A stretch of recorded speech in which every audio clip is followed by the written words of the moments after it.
Bonjour à tous, j'espère que vous allez bien. Je vous retrouve aujourd'hui pour un nouveau tirage intuitif qui va être un tirage donc signe par signe, donc selon les signes astrologiques. Donc je vous invite à regarder votre signe solaire, c'est-à-dire votre signe astrologique. Généralement c'est celui qu'on connaît en premier, qui a rapport à notre date de naissance. Vous pouvez également compléter aussi avec votre signe lunaire ou votre ascendant, qui correspondent à différentes choses importantes, notamment par rapport à la dimension plus émotionnelle et par rapport aux besoins physiologiques. Donc ça peut donner des compléments d'informations. Si ce tirage ne vous parle pas, c'est qu'il n'y a tout simplement pas de message pour vous dans ce tirage cette fois-ci. N'hésitez pas à demander une guidance personnalisée pour avoir plus d'informations sur cette thématique. Alors donc pour cette rentrée, j'ai eu envie de faire un tirage donc signe par signe, vraiment sur la thématique finalement du professionnel, des projets. Alors quand je parle de professionnel, c'est pas forcément juste l'aspect travail, métier, même si ça peut en faire partie, mais c'est aussi le côté finalement les projets, quelles vont être finalement les choses qui vont occuper mes journées. Et les préoccupations, oui voilà, les projets tout simplement qui vont occuper mes journées. Ça peut être associatif, ça peut être des projets de vie, plus du type voyage, etc. Ça peut être finalement dans quelle direction je vais par rapport à mes projets, par rapport à mon travail, etc. J'ai voulu faire sur cette thématique tout simplement parce que c'est la rentrée et qu'à la rentrée généralement c'est le moment où on redémarre justement un petit peu tous les projets après l'été, etc. Et c'est souvent un moment de redémarrage, voilà, de mise à zéro, de mise à niveau justement de tout ça. Et voilà, donc on va voir un petit peu au travers des cartes finalement où vous en êtes par rapport à ça, par rapport à vos projets là pour cette rentrée, les conseils qui vont être donnés également, et puis éventuellement comment dépasser les éventuelles difficultés que vous pouvez rencontrer. Allez, c'est parti!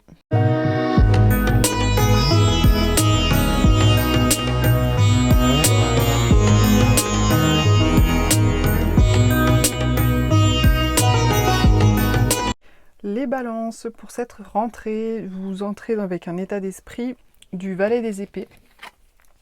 Alors le valet des épées, c'est un jeune homme, donc ça, c'est quand même une énergie assez nouvelle, je dirais. Il y a une forme d'immaturité parce que c'est quelque chose d'assez adolescent, c'est pas l'énergie d'un roi. Donc le valet des épées, les épées ça représente le mental. Et donc vous entrez en fait à cette rentrée par rapport à vos projets professionnels, par rapport à vos projets de manière générale. Vous êtes dans un état d'esprit en fait de nouvelles connaissances. Donc ça peut être soit vous avez eu connaissance de nouvelles choses par rapport peut-être à votre métier actuel, par rapport à vos projets, etc. Ou alors ça peut être que vous êtes en train de faire l'acquisition de nouvelles connaissances, c'est-à-dire de faire par exemple une petite formation, de lire des bouquins, de vous renseigner ici et là pour avoir des nouvelles informations en fait, qui vont vous servir par rapport à l'évolution de vos projets, l'évolution de vos connaissances, l'évolution, pourquoi pas, de votre métier aussi ou de votre carrière professionnelle, si je peux dire ça comme ça. Ce que vous désirez le plus sur cette rentrée par rapport à vos projets, par rapport à cette vie professionnelle, c'est la tempérance. Donc la tempérance, c'est à la fois c'est trouver un équilibre. Vous voyez, il y a quand même ce personnage en fait qui fait passer de l'eau d'une coupe à l'autre, comme vraiment dans une forme de mesure et de parfait équilibre. Mais c'est surtout aussi trouver un équilibre finalement entre les différentes parties de soi, les différents aspects de soi, les différentes choses que l'on aime. C'est trouver un équilibre aussi, ça peut être dans l'organisation de vie, c'est-à-dire travailler une certaine partie du temps, ne pas travailler une autre partie du temps, passer du temps en famille une autre partie du temps, etc. En fait, c'est trouver un équilibre, mais c'est vraiment dans cette capacité à concilier finalement toutes les choses qui sont importantes pour vous, toutes les choses qui font partie de votre vie. Donc ça peut être de votre vie sur tous les niveaux, tous les aspects de votre vie, mais ça peut être aussi dans le professionnel, si on reste vraiment que dans le professionnel, le fait de concilier toutes vos qualités en fait. Parce que des fois quand on fait un seul métier, notre métier ou le métier que l'on exerce ne nous permet pas forcément d'exprimer tout ce que l'on est, tout simplement, toutes les compétences que l'on a. Parce que forcément, quand on est à un poste, des fois il peut y avoir certaines limites, etc. par rapport à ce poste. Donc ce que vous désirez le plus, c'est donc ça, c'est soit de trouver un équilibre dans votre vie professionnelle par rapport aux différents aspects de votre vie, oui, ça c'est une possibilité, qui sont aussi importantes pour vous, ou alors de trouver un équilibre pour être peut-être plus complet ou plus complète au sein même de votre activité professionnelle pour exprimer finalement différentes parties de vous. différentes qualités que vous avez. De toute façon, la tempérance, pour les balances, ça paraît assez évident. Les balances sont naturellement, généralement, en recherche finalement d'équilibre. Donc voilà. Alors, la difficulté pour vous, pour cette rentrée justement par rapport à toute cette thématique, ça va être la reine de denier. Alors, la reine de denier, c'est donc quand même, c'est une reine, hein, c'est quand même, voilà, c'est pas une jeune fille, c'est un personnage qui a quand même une forme de maîtrise, notamment par rapport à l'esprit pratique, par rapport à la vie matérielle, parce que les deniers, ça représente vraiment la vie matérielle. Mais la vie matérielle, c'est pas uniquement avoir de l'argent, avoir une grosse voiture, une grande maison, tout ça, c'est pas forcément tout ça, ça peut être aussi tout ce qui a trait aussi à la terre, tout ce qui a trait aux plantes et à la nature, dans le sens où enfin tout ce qui a trait, oui, vraiment à la terre en fait, à la terre, et aussi à tout ce qui est l'esprit pratique, c'est-à-dire être vraiment pratico-pratique. La reine de denier, elle va être très, elle va avoir des qualités manuelles, elle va avoir des qualités pratique vraiment pour arranger certaines choses, bricoler certaines choses, fabriquer des rideaux, enfin voilà, je donne des exemples comme ça, mais ça peut être d'autres genres de choses. Et en fait, si vous voulez, c'est un personnage qui va quand même toujours voir l'aspect concret, l'aspect pratique, avant le côté passionné, le côté sentimental, enfin etc. Donc le défi pour vous, du coup, par rapport à cette rentrée, c'est peut-être justement de rester en fait dans une capacité à être concrète et pratique par rapport à ce que vous voulez mettre en place dans votre vie professionnelle, dans votre vie matérielle, etc. C'est-à-dire à ne pas trop rêvasser par exemple, ou à ne pas partir dans des choses trop passionnées sans forcément vraiment élaborer un plan, une structure pour pouvoir mettre les choses en place de manière à ce que ça se matérialise, que ça se concrétise vraiment dans la matière, de manière très tangible, très palpable. Voilà, donc ça c'est vraiment le défi pour cette rentrée pour vous. On a ensuite dans le conseil le valet des bâtons. Alors ici on vous conseille, donc c'est encore un valet, donc il y a quand même toujours cette énergie un petit peu flamboyante du valet, un petit peu adolescente. Ici on vous conseille, du coup le valet des bâtons, c'est un personnage qui est donc jeune encore une fois, et surtout c'est un personnage en fait qui vient de découvrir quelque part une nouvelle passion, ou alors ses passions de manière générale, parce que peut-être qu'avant il ne les connaissait pas, il ne se connaissait pas suffisamment.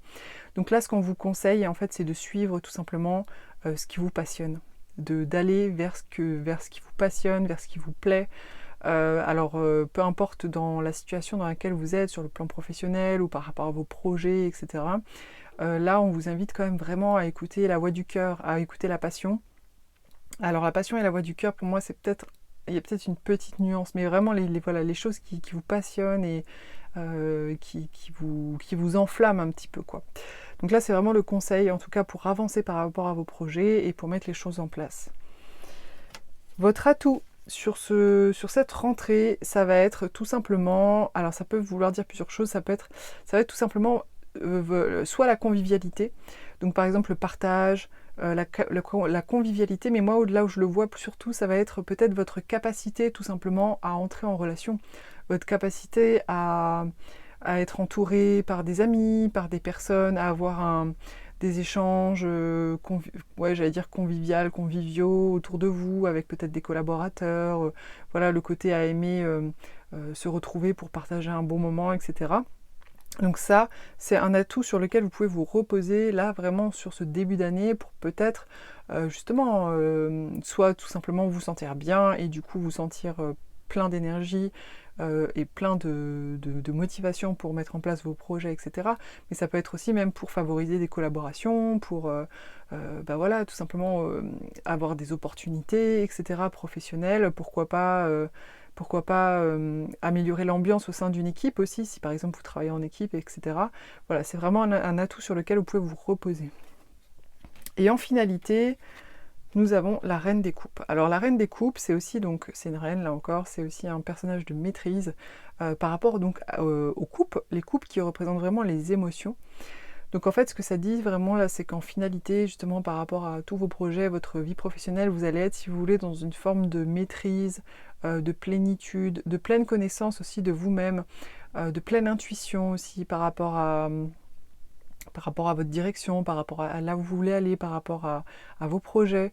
Mais en tout cas, vous allez vous sentir vraiment bien en fait, vraiment dans une forme de confiance, vraiment sur le plan émotionnel, une confiance par rapport à la direction que vous prenez, par rapport au projet que vous mettez en place, par rapport voilà, à votre activité que vous souhaitez faire ou que vous faites déjà actuellement. Et surtout beaucoup d'intuition. Beaucoup d'intuition et voilà, c'est cette plénitude intérieure. Alors dans les messages, donc j'ai eu plein de cartes qui sont sorties. Alors bon, généralement j'en demande une, mais des fois j'en ai deux. Quand c'est trois, je dis non, c'est trop. Alors, on a aujourd'hui, on te demande de te concentrer sur ta respiration. Ton énergie circule trop rapidement en toi et cela perturbe ta respiration. Prends le temps de bien respirer pour être dans une énergie de bien-être intérieur et de sérénité dans ta vie extérieure. Donc ça, c'est un petit conseil, voilà, si vous pouvez faire, j'allais dire faire attention, c'est pas le terme, mais être attentif et attentive à votre respiration. Donc ça, c'est un conseil. Aujourd'hui, on te demande de te reconnecter à qui tu es. En ce moment, tu es dans une phase qui peut être compliquée, comme si tu t'étais déconnecté de ton identité alors que tu as une vraie magie en toi. Prends le temps de te redécouvrir pour ouvrir de nouvelles portes fantastiques dans ta vie extérieure. Donc voilà pour les messages. Et j'ai tiré également le rêveur et les réseaux de télécommunication, pardon. Le rêveur, ça dit qu'à la fois il y a une forte intuition chez vous, que vous êtes quelqu'un de créatif, qui a cette capacité en fait à, si vous voulez, à voir plus loin que le cadre, à imaginer des choses, à concevoir des concepts, etc. Mais qu'en même temps, attention à rester justement dans la réalité. Et d'ailleurs, ça me fait penser à cette reine de denier qui est le défi justement d'être quand même, de rester dans le concret en fait, dans les choses qui sont quand même palpables, concrètes, où on voit un résultat tangible, soit par des retombées financières par rapport à vos projets, soit ce qui est concret et tangible, c'est quand par exemple on va fabriquer quelque chose. Par exemple, si vous fabriquez de vos mains, je sais pas, un vêtement, ça c'est concret, c'est tangible. Vous savez que vous l'avez fait, vous avez le résultat qui est directement accessible. Donc il y a ça, et il y a les réseaux de télécommunication, donc ça peut être disons un petit message, peut-être pour certaines personnes si ça vous parle, pour vous dire en fait que vous pouvez utiliser les réseaux de télécommunication éventuellement pour développer vos projets ou en tout cas évoluer par rapport à ça.